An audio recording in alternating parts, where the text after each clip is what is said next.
Hello everyone, welcome to my channel. টাইমটা হচ্ছে দিওয়ালির time, আর আমরা যাচ্ছি থাইল্যান্ডে।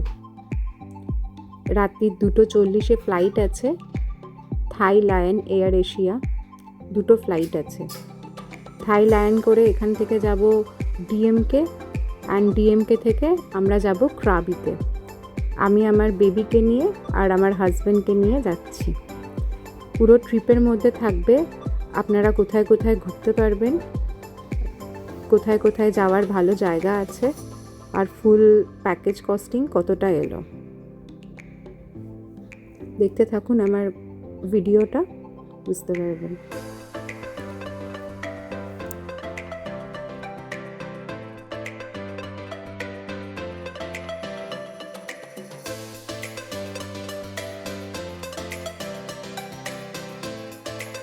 আমরা এখন ফ্লাইটে উঠবো। বেবিকে পাপা ক্যারি করছে। অনেকক্ষণ আমি নিয়েছি, খুব দুষ্টুমি করছিল, তাই ওর পাপার কাছে দিয়ে দিয়েছি। এখন পুরোটা রাত আমাকেই ট্যাকেল করতে হবে ওকে, কারণ বেবিদেরও কিছু টিপস অ্যান্ড ট্রিক্স দিতে চাই আপনাদের।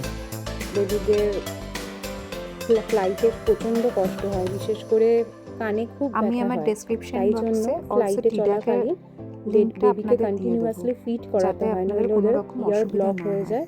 ওরা তো বলতে পারে না, ফিট করালে একটু ওরা রিলিফ পায়। এটা আমার বেবির first flight, first international flight ওর।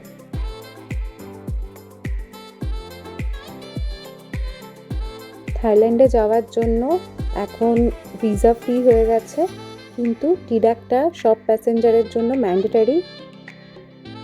এটা আগের থেকেই আপনাদের করে রাখতে হবে 48 আওয়ার্স অ্যাগো, কারণ আমাদের এখানে ইন্ডিয়াতে বোর্ডিংয়ের টাইমে টিডাক, পাসপোর্ট সব কিছু দেখে, তারপরে তারা অ্যালাউ করে। আর আমাদের এখান থেকে ডিএমকেতে নেমেও আমাদের টিডাক আর পাসপোর্টটা শো করতে হবে। ইভেন ডিএমকে থেকে আমাদের আবার ফ্লাইট থাকবে ক্রাবির জন্য, বিকজ একবার ইন্টারন্যাশনাল সিটিতে ঢুকে গেলে সে আপনার যেখানেই লেওভার থাকুক না কেন, আপনাকে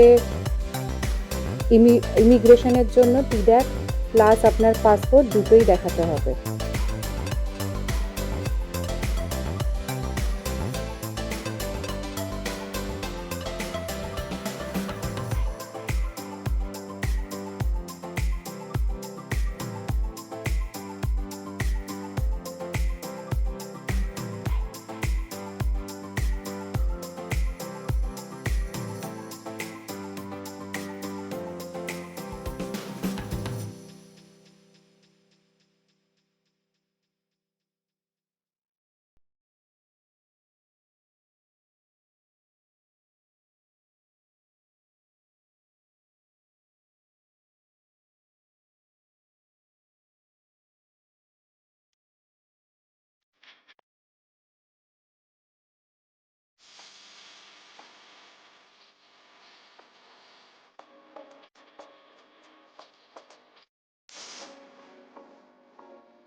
ইমিগ্রেশনের সময় ওরা কোনো রকমের ভিডিও করতে দেয় না, তাই জন্য ইমিগ্রেশনের ভিডিওটা তোলা হয়নি আমার। আমরা প্রায় ক্রাবির জন্য পৌঁছেই গেছি। একটা জিনিস, এখানে কিন্তু ল্যাঙ্গুয়েজ ব্যারিয়ার আছে। আপনারা যদি আসেন শুধু ইংলিশ চেনে তাহলে হবে না, এখানে আপনাকে গুগল ট্রান্সলেটর ইউজ করতে হবে। সিম আপনারা ওখান থেকে নিয়ে নিতে পারেন, এয়ারপোর্টে অনেক সিমের জায়গা আছে নেওয়ার জন্য, কিন্তু আমরা নতুন সিম নিইনি। আমার এয়ারটেল ছিল, আমার এয়ারটেলে ইন্টারন্যাশনাল রিচার্জ করে আমরা পুরোটা ট্রিপ চালিয়ে গেছি। দেখুন এখানে রাস্তাঘাট কত পরিষ্কার, কত গ্রিনারি। আর এখানে রাস্তায় স্টপে স্টপে প্রায় 2-3 মিনিট হাঁটার পথেই 7-Eleven আছে।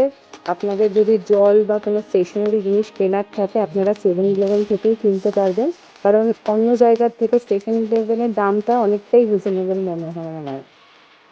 এখানে ভর্তি 7-Eleven আছে, তো খাবার, জল কোনো কিছু নিয়েই চিন্তা নেই। ইভেন বেবি ফুড এভরিথিং এখানে পাওয়া যায়। আর এখানে খুব রুলস অ্যান্ড রেগুলেশন বেশি, তো তাই জন্য সব জায়গায় রুল মেনে পরিষ্কার পরিচ্ছন্নভাবে ওরা থাকে। খুব সুন্দর সিটিটা, দেখতেই পাচ্ছেন ভিডিওতে। আমরা প্রায় আমাদের হোটেলের দিকে পৌঁছেই এসেছি।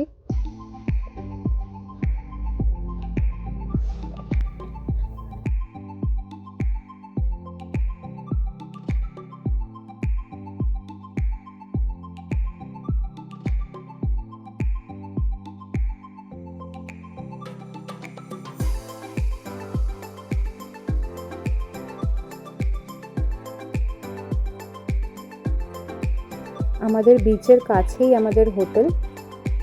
আর একটা জিনিস বলে রাখতে চাই, আমাদের এখানে 1 রুপি হচ্ছে থাইল্যান্ডে 3 ভাটের সমান।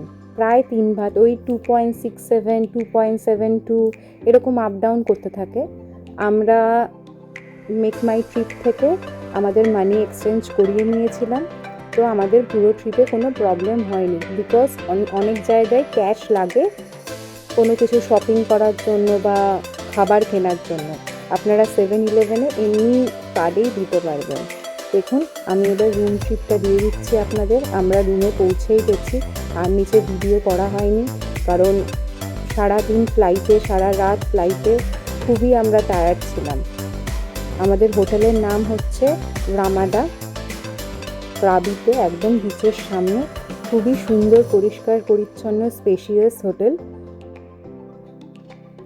এটা হচ্ছে ব্যালকনি থেকে পুরো সুইমিং পুলের ভিউ, প্লাস ওদিকে পাহাড়, সব কিছুর ভিউ পাওয়া যায়।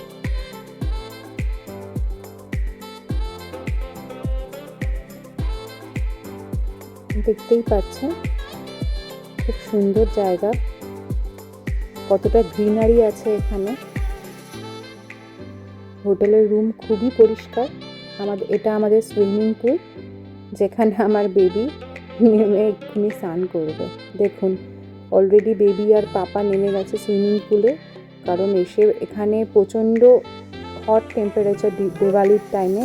আমাদের ইন্ডিয়ার থেকে গরম বেশি এখানে।